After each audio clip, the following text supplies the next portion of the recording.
today's date, which is February 16th, 2023 at 7 p.m. If everybody would stand for the Pledge of Allegiance. I pledge allegiance to the flag of the United States of America and to the republic for which it stands, one nation, under God, indivisible, with liberty and justice for all. Is there anyone for public forum? There is none. Can I get an approval of the consent agenda? I move to approve the consent agenda as presented. Second. All those in favor say aye. Aye. Any opposed? Consent agenda approved. Study items 301, change orders. Good evening, everyone. Presented for you tonight is change order 29. It's rather large. All that's been communicated with you in previous board notes and is also in the document, the change order document contained here. One of the exciting things about this one is there are value engineering credits applied to this one. We had some additional carpentry, electrical work, insulation, and plumbing. All of those total $43,591.76. Notice those have been a little bit lower as of late. Any questions? Very well. Thank you. All right, you can move on to 302, investment opportunity as well. Okay, so MOCAT is an investment group that's relatively new. It is the Missouri Capital Asset Advantage Treasury. So those of you that have been on the board for a couple of years remember we started investing with MOSIP, which is the Missouri School Investment Program. That's a way for us to take our excess funds out of the bank, drop them into this investment account, and earn a little bit more money on our money. So honestly, over the last couple of years, with the interest rates being what they were, we weren't really making a lot of money at all. Since interest rates have started to climb, we've started generating some revenue. So I've been looking for additional ways to invest the money that we have in the bank to work a little bit harder for us. So MOSIP is a great organization, and they often have some of the better rates around town, but they don't have a customer-centered service like MOCAT. MOCAT was started by CFOs and former superintendents, and they understand the specific needs of school districts. So one of the services they provide, they'll come in and analyze our cash flow and make recommendations on which investment instruments we should take advantage of based on current market conditions. Right now, just to get started, we're going to invest in what they call the liquid series. It's essentially a high interest yield checking account, is essentially how you can think of that. So it's a way for us just to earn interest on a seven-day basis over the course of the month. That compounds pretty quickly. Just to give you an idea of scale, on about $7.5 to $8 million in the bank, somewhere in the neighborhood of 4% interest in the liquid series gets us a little over $20,000 in return a month. So it's a no-brainer, but there are some documents and a resolution in here that I need the board to approve to give us permission to transfer our funds there. And that is on the action items tonight. Yes. Mm-hmm. So can you give us a high-level summary of the difference in fee structures between where we're currently investing and where this would be invested? I actually don't know specifically yet. Their rates will be comparable, but won't be exactly the same. So I would expect a few basis points different.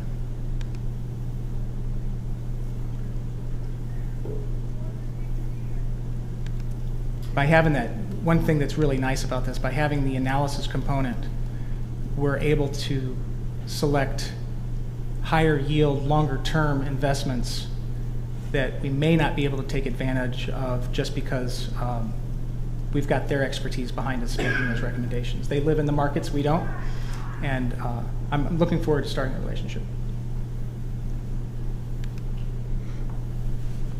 Any other questions? Admin communications, student services support, and community engagement, departmental goals. There's quite a walk up here. Good evening, everybody.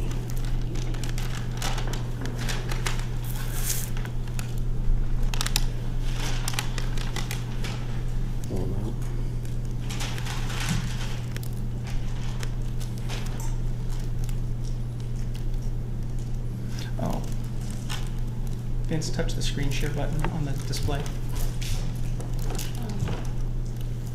There you go. Thanks, Chris. Is that going to work?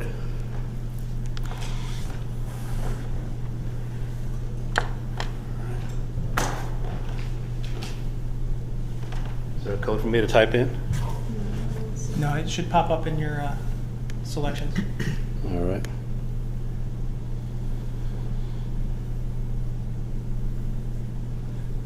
It's PDL, right? No. R&D. Here we go.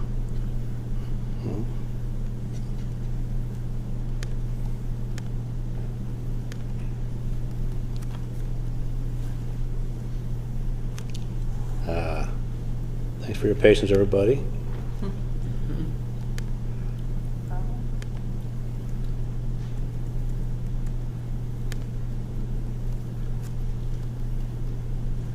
Can you guys see that?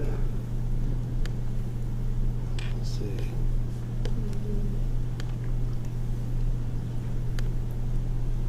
A little better, okay. My board members who are so far away see it. We've got have it it here. on Yeah. our copy. Yeah. Good evening, everybody. evening. So one of the things that's been really exciting in the last couple of years, even though I've had a long tenure at MRH, is the opportunity to continue to be pushed and to grow and to think about student services in new and different ways. As you guys know, I've logged a few years here, and the default can always be easier to do the same thing over and over and do it well, but continue to do the roll out the same program. And Dr. Jameson and her leadership team, with Chris and Sean, have really helped me think about the job differently to really maybe impact more students and think about and kind of reimagine student services. So I've spent some time kind of identifying some goals I wanted to share with you. There's more goals in this, but I wanted to kind of hit some highlights in 3 areas. And one is in the area of multi-tier systems of support, which we talked a lot about. We have a new MTSS coordinator, Lauren Weissler. She's been a great partner. And it's something we're trying to do with more intentionality this year. And I'm co-facilitating some leadership teams with her. So the goal is to really articulate MTSS in a way that our stakeholders, our students, our teachers, our parents, our community members, our school board understands more fully versus having an idea of what that acronym means. And to have it kind of rolled out and communicate and talk about it with intentionality and be really effective in what we're doing to support kids. That's a long process. It's not happened overnight. It's not a quick turnaround. So we're trying to, first start with some kind of develop an action plan. So the action steps that we have identified and some of the goals is to create a district-wide MTSS team, which we have done. We have representatives from all the buildings. It's a great group, and they actually, and I don't say this facetiously, they show up. Like, it's a morning meeting, they're running buildings, but they come to that meeting and they participate. In the life of a school, February is a tough month. It's easy to miss a meeting because you're dealing with some student issues. We just had a meeting this week.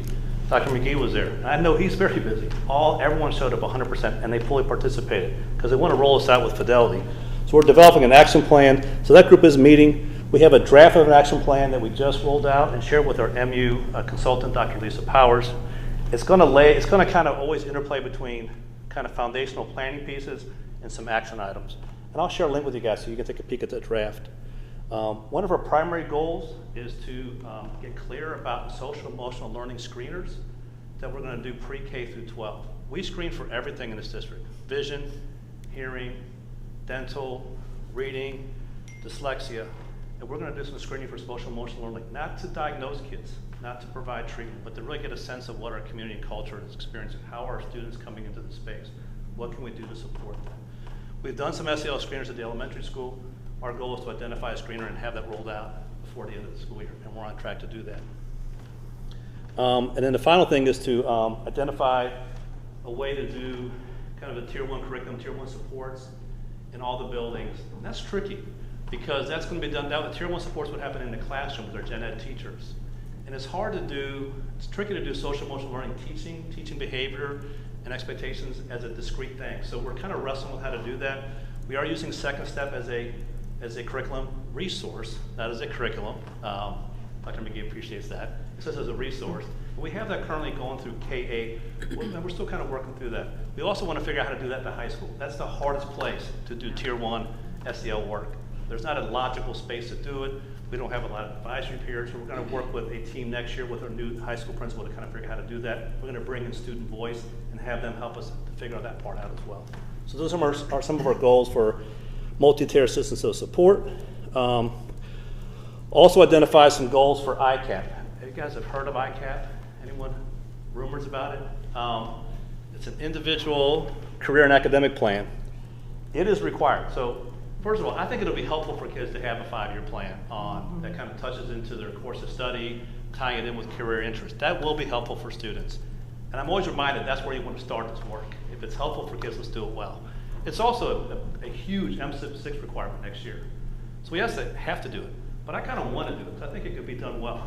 5-year plans are not a new idea. They have been around, and Chanda was a former counselor, they've been around since the beginning of time. But the accountability has never been higher. It's a big part of our MSIP 6 and our accreditation for next year. So we're ratcheting up our game. We're going to try to use Naviance, which is a platform we've used for years for college and career assessments and college applications, as our platform to embed the ICAPs, which will have a 5-year course of study, opportunity for kids to do career interest surveys, to kind of draft resumes. And the biggest kind of growth for us is to give parents access to that, because that's a big part of it as well. So we just have some ICAP plans there. And then the final piece, this is probably this is like the newest part of my job, but it's the part that I, like, oh my God, I would love to do that. It's family and community engagement. I mean, I love spending time with students. One of the things that, when I met with Dr. Jameson early in her time here, I was told her about my social work experience and how it informed my practice. And she goes, that's great, I love that. But remember, you still gotta do the big stuff, you know? So she's helped me think through about, balancing working with families and students, but also doing some of the bigger stuff. And it's been and I've been really more thoughtful about it the last couple of years. But family and community engagement is a new area of work for us, besides just working with individual families and students. So some goals there is working with SSD on hosting some parent education events. Those are in the books. I have volunteered to co-facilitate, actually, this Maplewood community group with a social worker recently hired by the city of Maplewood. We meet every month. In fact, we're meeting tomorrow at 10 o'clock. It's a group of social workers, churches, local agencies that kind of do problem solving and do some resource sharing in the community. We meet monthly. We talk about families, we talk about resources. It's been a really kind of a cool organic group. It kind of grew from kind of Maplewood and some of the things that were happening during the pandemic. And it's actually a throwback to what we did years ago with community response teams with Children's Division. So it's been kind of nice to be able to do that work again. What has not been completed is trying to survey our parents about what more we can do for family and community engagement events. It's a tricky thing because parent education doesn't always resonate with folks. So we got to think about family and community engagement a little broader. And then the final thing that we've been doing for years is collaborating with local holiday assistance programs as a way to kind of outreach families. We also are going to bring back the Blueprint Summer Camp Fair next month. So those are some of our goals and strategies and activities under those 3 areas. Any questions? So part of this work addresses some of the new requirements It does. that affect our accreditation as well. It does. That's a coincidence. And actually, I used Dr. McGee's strategy to kind of embed M6. So the way I formatted it, which is the way he did it, which was smart, is to use M6 goals as part of the overall goals. I always want it to be meaningful, though, not just to check a box for MSIP 6. So it's like, and I think there's ways to do both. So. Thank you for your work. Thank you, guys.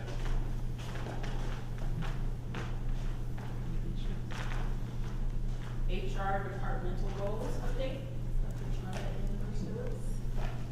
I was ambitious getting this up to make sure that it worked. I know. And now I can't get it to, we're going to show it like this. So good evening, members of the board. So I am here to present the department goals for human resources.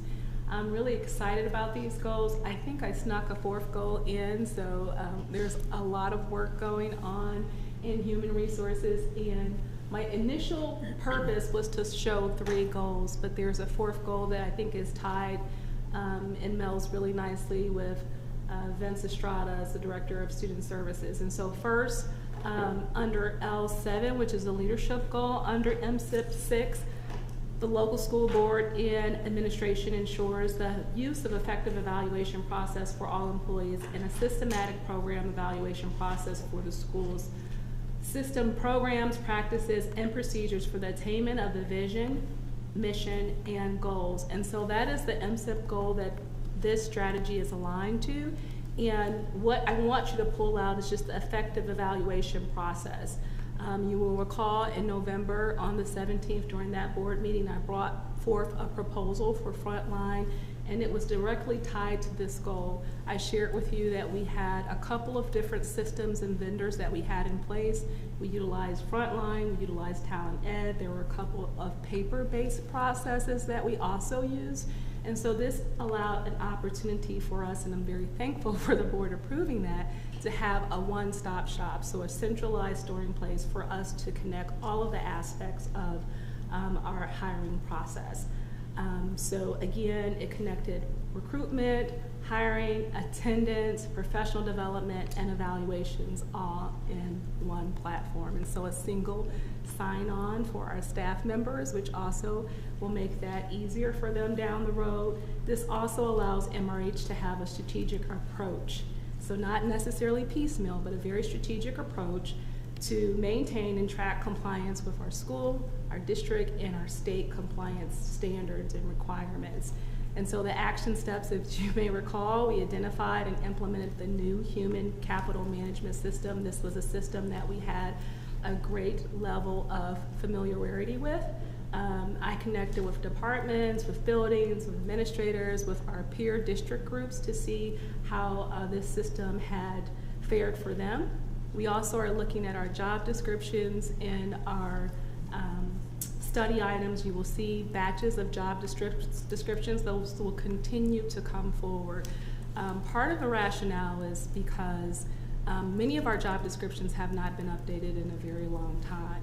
And our job descriptions is where our HR processes begin. It's connected to all of these elements that I mentioned. It's connected to our recruitment. It's connected to our hiring. We want to make sure that the job description, as much as possible, aligns with the roles and responsibilities. So individuals have a clear understanding of what they would be asked to do, and they can think about their skills, their qualifications, their educations to see if it's aligned with the ask that is identified within that job description.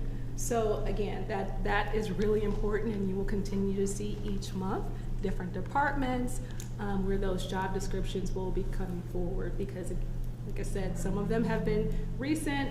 Other job descriptions, if people have been in that role for about 15, 20 years, they might be operating from the original job description. So we want to make sure that we keep those up to date. We researched our vendors. There were a couple of demos that we did with key staff members. Again, the board approved that in November, and we ultimately selected Frontline as our human capital management system. 3 components that we added in addition to the components that we previously had were hiring and recruitment, professional learning, and employee evaluation. And we're in the implementation phase as we speak. You will see that some of those things are completed, other elements are in process. The entire process of implementation is slated, as you might recall, to be finalized in June of 2024. So we're ahead of schedule in some areas and kind of behind in others. The next goal is our Teaching and Learning 5 from MSIP. The school system implements board-adopted teacher leader standards to ensure effective instructional staff for each student. And the strategy we utilize under that goal is really looking at our educator standards when making decisions on, again, employing, evaluating, and retaining instructional staff and administrators. And so looking at those evaluative tools that we have, again, I shared about our job descriptions, and so the same is true for our evaluations. We don't want to put the cart before the horse. We want to make sure that the job descriptions are firm, and then have an evaluation tool that actually measures what those job descriptions say individuals need to be assessed upon. So we're also in the process of doing a human resource audit. The first piece of that is looking at our policies, and so most of the policies under human resources are the G policies for personnel. So auditing those policies, and then also looking at the practices and the procedures. A lot of our policies don't necessarily have codified administrative procedures or regulations, and so the policy tells you the what, the procedure or the regulation explains the how. And so making sure that those things are codified, written down, transparent, consistent, and people can come to them to be able to implement them with fidelity. And then C is indicators. Some of our indicators under this area are, again, recruitment, having a recruitment plan, and also having a process where we are engaging both internal and external stakeholders. Employee retention, so measuring that aspect. Compensation is a big piece that we're looking at. Training and development, and then employee satisfaction, which is measured by absenteeism, looking at the grievances that are filed, and then the exit and stay interview surveys. And so some of this work is happening through our subcommittee groups, so whether it's our teacher leaders group, our support staff forum, making sure that we're engaging them and elevating their voices in the same way that we are certified staff, and then also our CBTF, which is our compensations benefits task force group.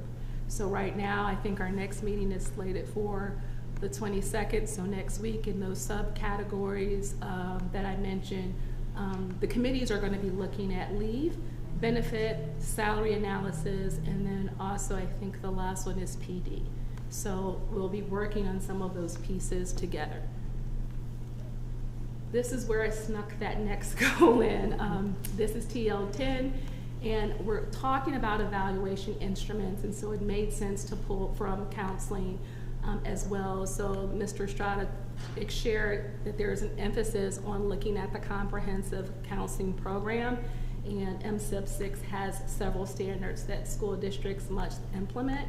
Part of that is making sure that the evaluation system for school counselors provides feedback based on the school counselor standards and indicators. And so that CEI, that counselor instrument, evaluation instrument, should really match the standards that are set forth by the Missouri School Counseling Association, which are also aligned to the American School Counseling Association. And so that we actually have counselors doing the work that they are tasked to do, and the evaluation instrument also measures that counseling program. And so the goal is to be able to first transition the current instrument, and Vince is clapping over there. So, and then also look at actually convening a representative team of professional school counselors to evaluate, to review, and to revise our current CEI as needed to ensure that it does align with our state and our national standards. Some of this work is in progress. The next part is scheduled for the next school year once we get those job descriptions and the other pieces in place. The fourth goal, because we're so ambitious in my department, is thinking about the collaborative climate and culture one. And then the goal that we're looking at there is the school system provides training on and ensures the implementation of effective practices on violence prevention, instruction, including information on preventing and responding to harassment and bullying for each student and staff member. And so there's several action steps that we've implemented in that area. We have utilized vector training in the past for specific groups and in specific areas. There was some COVID training that we did and we pushed out to all staff members.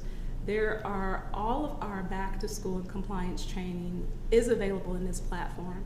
And so for this year, we pushed it out to all staff members. There are assessments that they can take to be able to demonstrate mastery. And then we also have, you know, a pretty much a checklist and an individualized plan to see each person whether they have complied and completed these standards. And so if we hire a new employee, then those individuals this information is pushed out to them, as opposed to what we have done in the past historically was a back to school training that might have been in person, and then as a new person is onboarded, they may or may not be privy to that training. So this way we can make sure that we're catching everyone in our system regardless to when they enter. There's also the top workplace survey that we implemented this year, and that is focused on culture and climate. We have that information to be able to share with the board, either in a board note or in a work session. And then DESE also has a culture and climate survey that we administer. The top workplace survey was just for our employees, but DESE survey actually identified several stakeholder groups. So students, parents, staff, community, it's more comprehensive. And then the staff handbooks, we also, as a part of the vector training, made sure that staff members could sign off and certify that they received the staff handbook, which has all of our policies, of course, linked to that too. And then recognitions, I'm super excited. Ed Rich had me thinking he was taking pictures, but he was actually recording as well. So there's this video of me out there like so excited, sounding like a maniac, but it was really great to go around and recognize our teachers of the year for the building, and to be able to recognize support staff of the year for the first time in our district as well. So we work with some amazing people, and they definitely deserve the kudos and the recognition for the great work that they do. And we have aligned that process to not only go up to the district level, but the regional and the state level as well. And then on the 7th of March, we're having our first joint support staff and teacher leader forum meeting. And it's going to kind of include a restorative conversation, so Ed Plus is helping us with that. Again, some of this information is in process, some of it is ongoing, but just really engaging and having those conversations about culture and climate, and trying to see the ways in which we can improve it, either by looking at the exit survey data, and then the transition is to also do stay survey implementations to understand the factors that contribute to why people love to stay in MRH, and what could we do better to improve upon those things as well. So what questions might I be able to answer for you? It was a lot.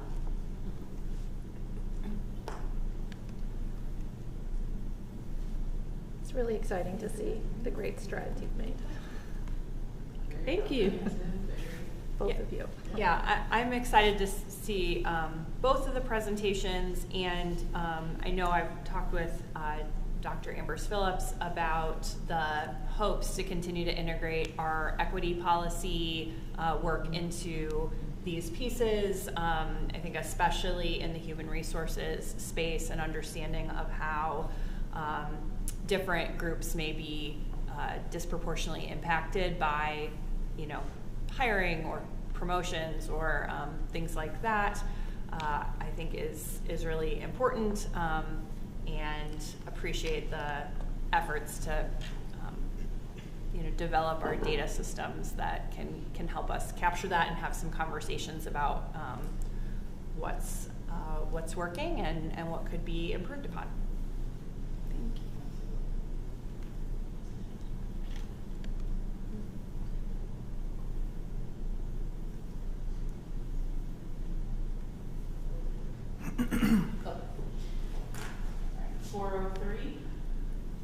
All right, quick update on the climate and culture data.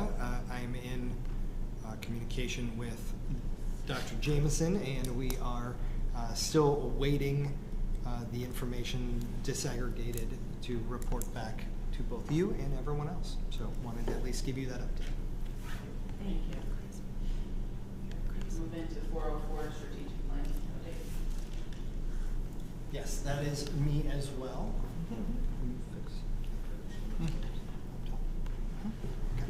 A couple updates from the strategic planning. No slides to share, so we'll let that go through, but I want to give you a couple updates. The last time we had a board meeting was back in February 2nd, seemed like forever ago. But that morning, we worked with admin council to draft additional updates to the mission, vision, core values in our draft priority areas.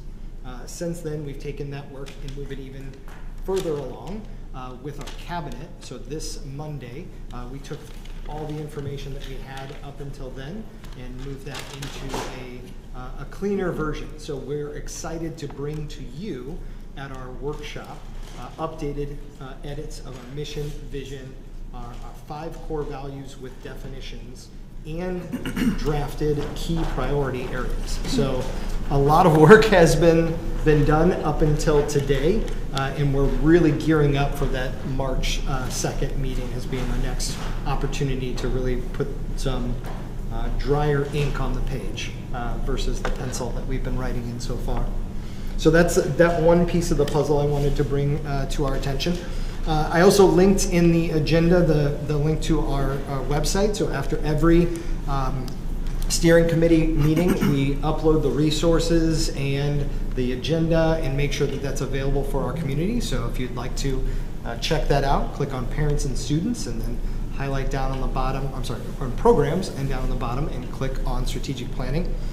If you'll notice on the meeting for resources, the things that we did at our meeting on February 9th was we reviewed a series of data that was in addition to what we had last time. So we reviewed at the steering committee all these thousands of slides of data. People asked for more. We went out, we got more. We looked at that data, and from those two pieces, we came up with what could be a goal. Like what would be a 5-year goal related to a priority area? And we dreamed a little bit around what 5 years from now will this look like?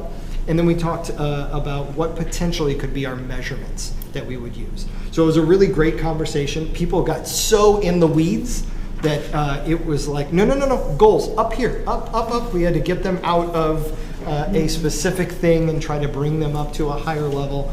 But it was really good. And Dr. Jameson and I were furiously in the chat going, oh, this is a really good idea. We can move this forward and have some really great conversations next regards to key performance indicators. So that was a great meeting. Now, I will say, you all have a communication from me requesting some feedback in regards to focus groups, because between now and the next time I see you, there's going to be a lot of things that are going to happen. So I want to take you on a brief journey of that.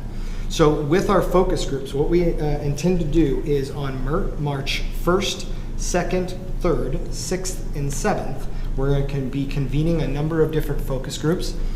Each one of those meetings is roughly around 45 minutes. And we're presenting the mission, vision, core values, key priority areas, and asking for feedback. So what's really exciting about that is we're going to have 2 opportunities for parents and community members to engage. We have an opportunity for our district administrators and leadership. We have an engagement opportunity for our support staff. We have 3 opportunities for our teachers. 1 for our middle school and upper elementary students, 1 for our high school, and 1 for alternative education students. So we're going to have a tremendous amount of data. We've done a pretty good job so far at making sure that we get a good cross-section of our community. And I think at the end of this, when we have a finished document, the font might be so small at the number of people that we have engaged in trying to get voice and feedback that it may be difficult for us to read. So we're doing a really good job, and we thank the support from the board to work with a consultant to make this happen. So please stay tuned for those opportunities for focus groups, and remember that our next board meeting on March 2nd, we'll be doing some workshop centered around, like I said, mission, vision, core values, and draft priority areas. Any questions about our strategic planning update? Thank you. Fantastic. Okay, construction update, Chris. Okay, the memo really has remained unchanged since last week. However, there are some new developments as of yesterday in our owner and contractor meeting. You've noticed that the steel outside is nearing completion, nearly complete. You've noticed the pan decking has been installed on the ground floor and is now moving up. Here's the exciting part. The iron workers will be here on Saturday, put in a full day, so that Monday we can do a pour, which means finally we'll start pouring some concrete on that deck that was just laid. So starting to see some very, very positive moves forward in the right direction. Other things that we've been waiting on, handrails, we finally got the holes drilled. I don't believe those have been epoxied in yet, but the handrails are in place. So as soon as the weather cooperates, those will be epoxied in place. The front of the cafeteria with those handrails is really starting to look like a finished product.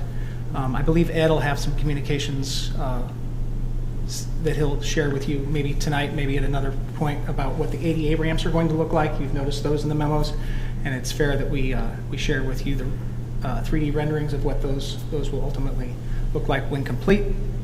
The downstairs choir room and Fine Arts Flex Space is coming along very well. I will say that Whitney and Travis down there and Melissa Foose, they've been absolutely wonderful. They've been down there through the jackhammering and the sawing, and our subcontractors have been great with communicating with them. If things are going to be too disruptive, they move the kids out. So everyone down there is working very well together. Things are progressing quickly. Sprinkler pipes went in today, drywall next week. And as soon as that flex space is done, we'll move Sage into it, and then demo what is now Sage and get that choir room done. So things are really moving along down there. Bathrooms, we've got all the inspections. Drywall start going up next week in there as well, on the west side of the building. When we talk about schedule, that's probably the big thing, time and money, right? So schedule, I do believe we're probably going to end up with an October 18th finish date, a turnover date. I think it's inevitable. As soon as we get all of the details and logistics worked out about that, we'll make that final decision, but that's likely where we're going to land. And again, it's, while disappointing, I'd rather us get this job done well and right than just on time. None of us have the physical, mental, or emotional bandwidth to go through at the start of the year what we did this past year, me included. So we would like that. None of our staff deserve that level of stress and anxiety at the start of the school year. So I think it's the wise move, and we'll keep you posted as that develops. Thank you. We've got about $6.4 million of contract to spend. We've got more than that in the bank, but I do believe we're probably going to be touching, we're going to get to a point where we're at the limits of that budget. So stay tuned on that as well. Any questions? I did have some cool pictures, but I didn't want to steal Ed's thunder, so I'm going to.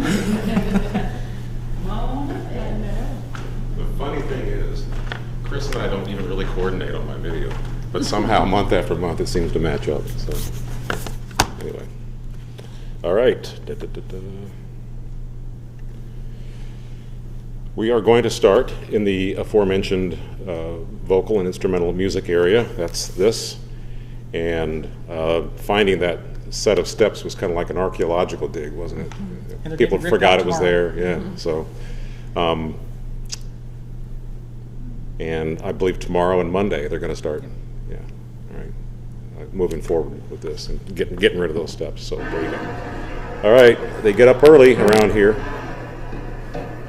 Thank you for this piece of video, Chris.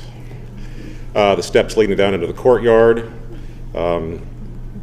This will demonstrate that there's going to be kind of a zigzag pattern. Let's see, it's going to go down into the area. Looking at the gym lobby area. They had a great day finally yesterday. I talked to a lot of workers. They were grateful for that.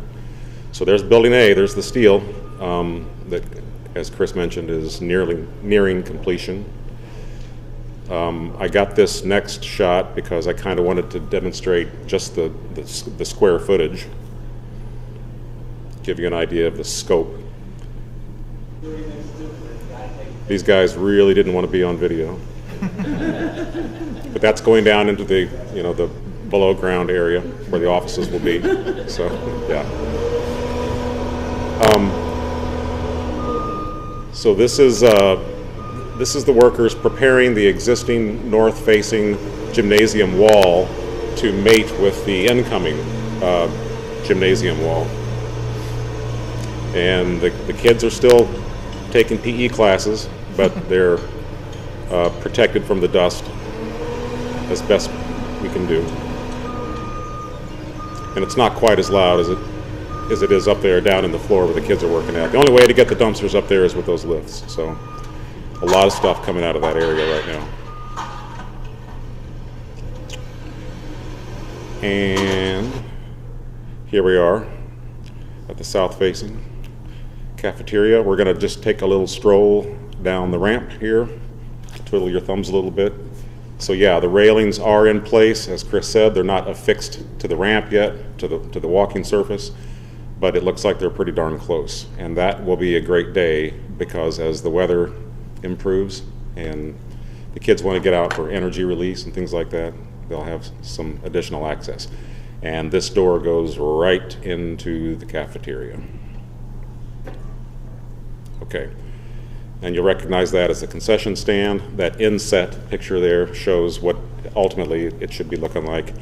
And I just put these kids in here to remind us all why we're doing this. So there you go. Thank you.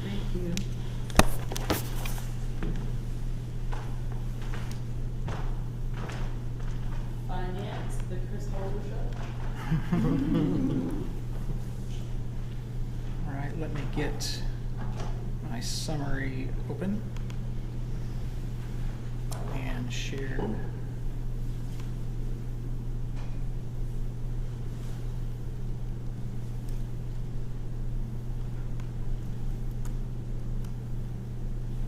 Okay, here we go. This is for the January period. 86% of our local revenues come from local sources, including our taxpayers. Revenues are on track, right about 19 million, 80% of the budget, right about where we'd expect this time of year. Expenses, 78% of those expenses, as indicated here, are devoted to salaries and benefits, investments in our people. And as Shonda mentioned, we are in salary season, so we're taking a really close look at not only our teacher salaries, but those around the county, and trying to make some adjustments that get us a little closer to where we ought to be. Our expenses are slightly down, but right about where they were last year. Salaries and benefits are right on track, which is fantastic. And overall expenses are about 12.5 million, right about 50% of the budget, and just a little bit lower than where I'd expect them to be this year. It's likely due to timing of payments. Our mail has been less than reliable these days, so our outstanding checklist is longer than I would like it. So actually, accounts payable specialist and I were talking about, she's thinking about a new process that will help get those cleared off the books a little faster and reissued so that some of these timing issues aren't as noticeable.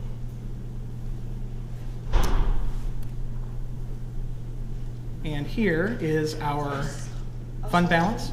I am presenting a budget amendment to you in just a minute, but that will raise this fund balance. But as of the end of January, our fund balance budgeted is 42.4%.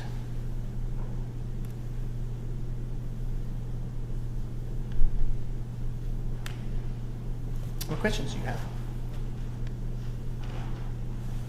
All right.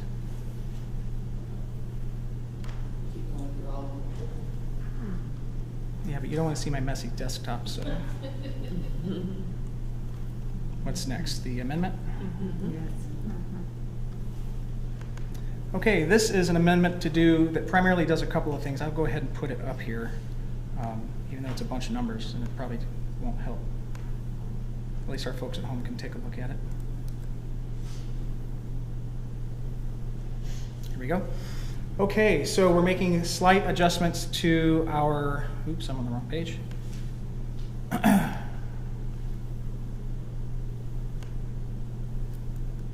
we go. Slight adjustments to our general fund, which is Fund 1. On the revenue side, we are making some expenditure changes here. Remember, this isn't just changing the budget, it's transfers in the budget. So just because we see a subtraction of $215,000 doesn't mean that we're reducing expenses by $215,000. We just moved the expense to a different fund. This is our teachers fund. You'll notice that there are some increases in revenue here, mostly due to interest. Debt service, some slight changes to revenue here, just getting things a little truer to actual. And here is revenue on the bond issue side, also mostly interest, which is fantastic because we need every dollar. And then capital projects, some of those transfers. Putting all the funds together, our projected increase to the fund balance is $521,364, or a change of 3%. I'm not quite sure why that just left, but we'll move on.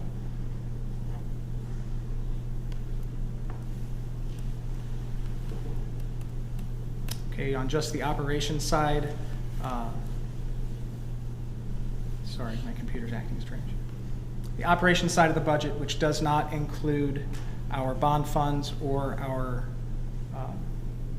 debt service fund, we are proposing that we make changes that will increase the fund balance by just about 0.8%.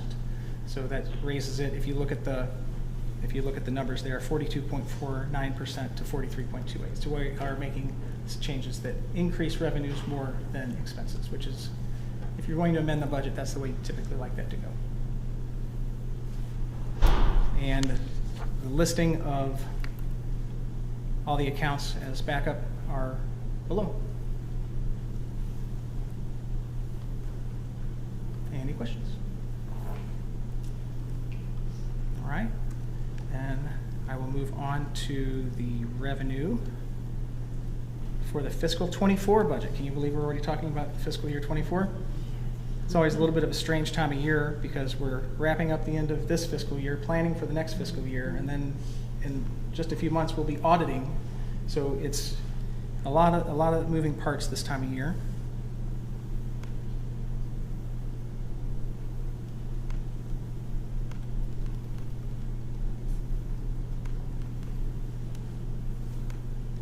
Try this again.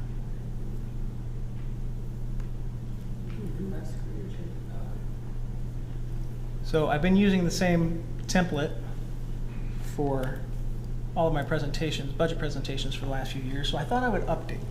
So I'm trying some new color schemes here based on the district's template. So on the state formula, gosh.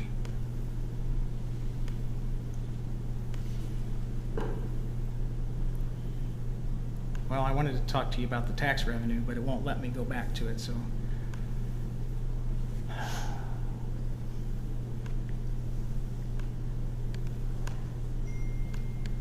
We'll just start with the state formula funds. So the classroom trust fund, this year we're budgeted $579,000. Next year we're budgeting $603 in that revenue, or a difference of about $33,000. Total state money is $1.8 million projected at this point. It's very, very early. Oftentimes we get updates every month as we're coming through the spring, so things will change there. The school district trust fund, or Prop C, county monies here, budgeted slight increases here. Again, this is a moving target, but all of those funds go into Fund 2, our teachers fund. We're expecting our federal funding to be right about where it's been, $215,000 for our Title 1, 2, and 4 funds. Now I can talk a little bit about the local revenue.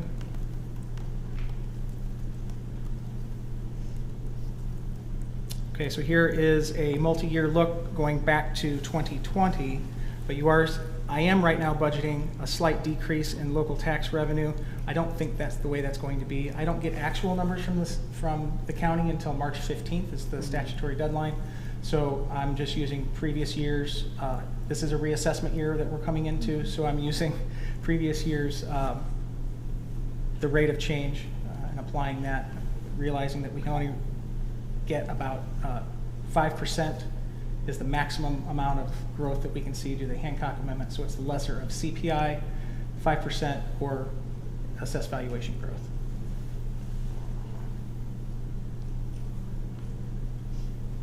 Overall, on the operations side of the budget, budgeting just under $24 million in revenue. Here is graphical representation of that. So you see revenues have been bouncing around a little bit. The spike in the lighter blue is the COVID relief funds.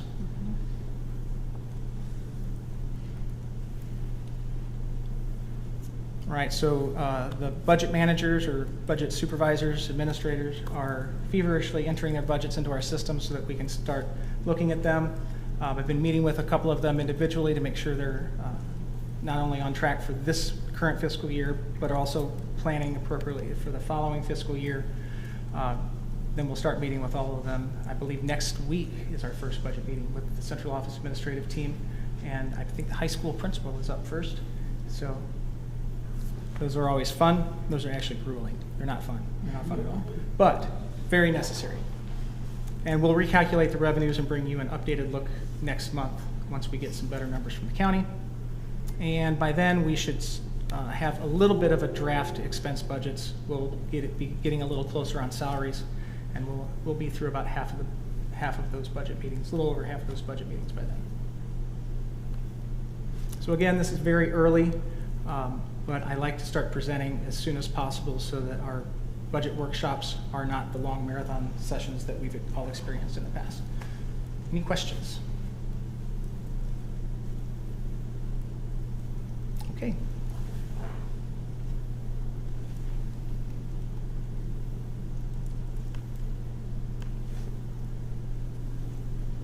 Okay.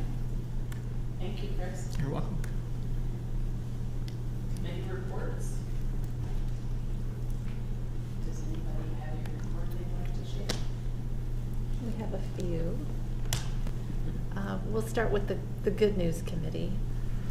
Board Scholarship Committee met earlier this week. As you all know, we have a campaign kickoff event next Tuesday evening at the Blue Duck, and we will be kicking off our fundraising period for the Nelson Mitten Scholarship. Our goal is ambitiously elevated to $5,000 this year. So if you aren't able to attend the kickoff, please tell a friend, have them come our way. We will be putting together solicitations to go into the mail at the end of February with a deadline of March 31st. We'll have a little bit different scholarship night in that we'll be inviting all of our donors who give to the fund to that night. So looking forward to that. And thanks to Vince for all of his help gathering materials and information for us, and also to Ed for helping out with communications on this. We think we can meet and exceed that goal.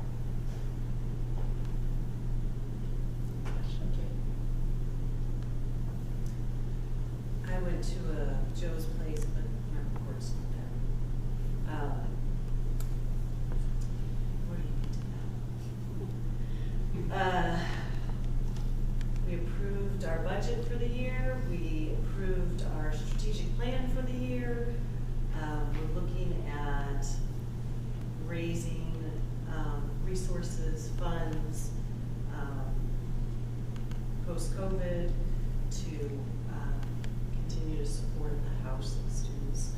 We're looking at ways to expand the support of student health and wellness as well as the alumni health and wellness. And we approved a new board member. It's a banner night. Next meeting is March 15th, I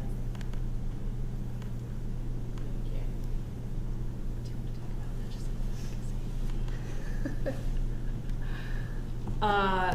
Sure, I can thank you, someone else, for submitting the report on legislative advocacy, but Amber and I did attend virtually the regional school board meeting. There continues to be a variety of bills being presented that attack public education as well as the individuals working in public education, as well as some of the children attending public education across a variety of topic areas. The presentation we received a few weeks ago was just like, things are constantly changing. We're trying to pay attention to a variety of things. I believe that the SB4 that is acknowledged there, the Parents' Bill of Rights, and the anti-CRT work, it has moved forward. I think CRT is actually explicitly not said in the bill anymore, but essentially that work is moving forward.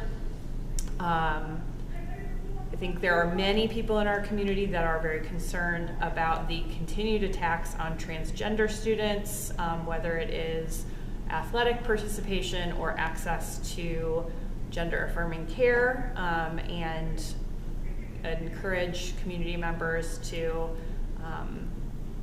speak to their elected officials to get educated on this topic that impacts many families in our community. But it continues to be a very tumultuous legislative session. We are about halfway through. I hope most board members saw that the Missouri School Board Association is going to do a series in March on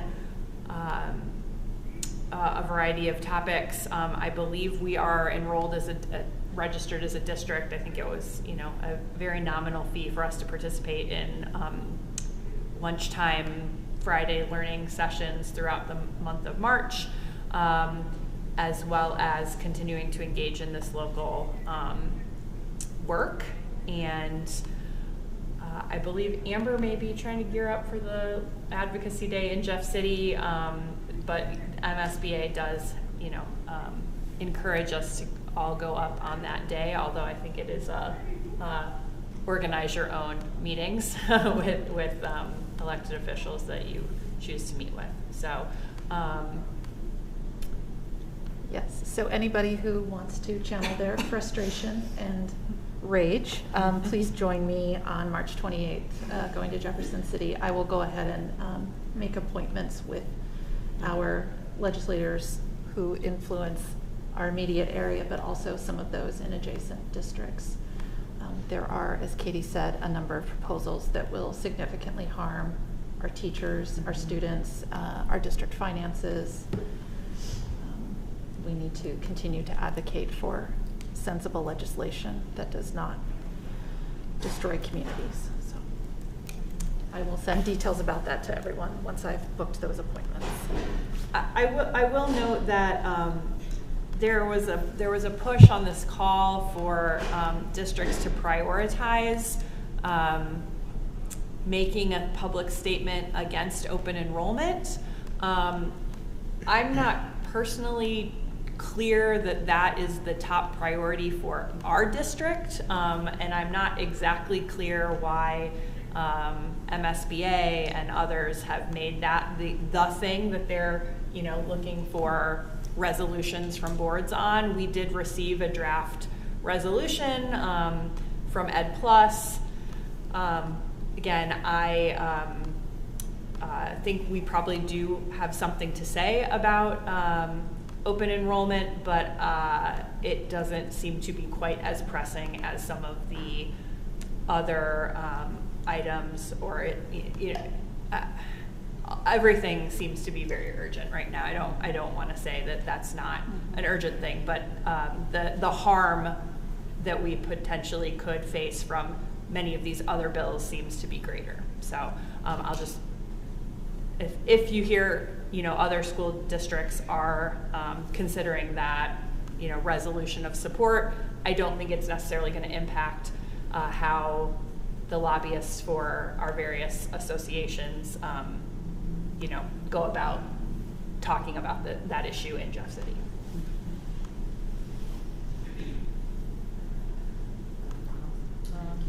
I do not have a report from Calendar Committee, but it is being expertly shepherded by Dr. Ambers Phillips and Dr. McGee.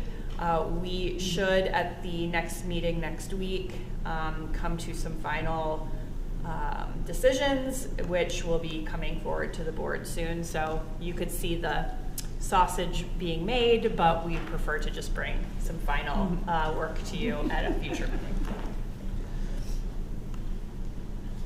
Any other committee reports? Calendar of events. So no school tomorrow and Monday. Very important, especially if you forgot like I did. We realized today that the kids have no school tomorrow. We also have our girls basketball team. It's going to be in Afton on the 22nd. We've got the Nelson Minton Scholarship kickoff on the 21st. No school on Monday as well. We've got the 6th grade info night on the 23rd, and our Black History breakfast, I believe it is, on the 24th. Our work session is on the 2nd. Looks like MSBA's spring virtual meeting is on the 1st, and a virtual legislative lunch on the 3rd. SSD meeting is the 6th, and then MSBA's virtual legislative lunch learn again on the 10th. And Joe's Place board meeting on the 15th is the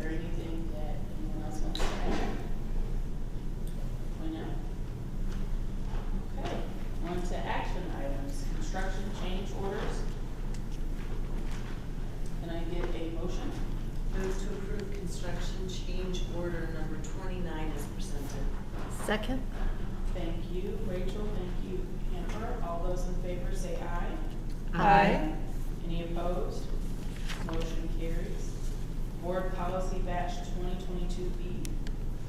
Move to approve policies BDDF1, BDDL, DBB, DJF, DJFA, GBLB, IF, IGAD, IGCE, JFGA, JHDF, and JHG as presented by MSBA in the 2022B policy batch. Second. Thank you, Amber, thank you, Linda. All those in favor say aye. Aye. Any opposed? Any letters missing? We got it. Motion approved. Budget Amendment 2. Move to Wait a adopt minute. policies Yeah, go ahead. DB-C and JHC-C as modified. Thank you. Can I get a second? Second on the policy batch. On the policy. All those in favor? Aye. Any opposed? Motion carries. Now budget amendment. I move to approve budget amendment 2 as presented. Second. Thank you. All those in favor say aye. Aye. Any opposed? Motion carries. Investment opportunity, MOCAT. Move to approve the MOCAT form of instrument of adoption, the MOCAT intergovernmental cooperation agreement, and the MOCAT resolution of school district participation as presented. Second. Thank you. All those in favor say aye. Aye. Any opposed? Motion carries. Executive session. I move to enter executive session in accordance with section 610.021, subsections 1, 2, 3, 9, and 13, and section 610.022 of the revised status of Missouri on February 16, 2023, for the following specific reasons: personnel matters, real estate matters, legal matters. Second? Thank you. Can I get a roll call? Ms. Langston? Yes. Ms. Withycombe? Yes. Ms. Kaufman? Yes. Ms. Robinson? Yes. Ms. Goldsmith? Yes. Ms. Herndon Miller? Yes. Motion carries. 5 minutes. Yes. And I appreciate the executive session. You should zoom in. Yes.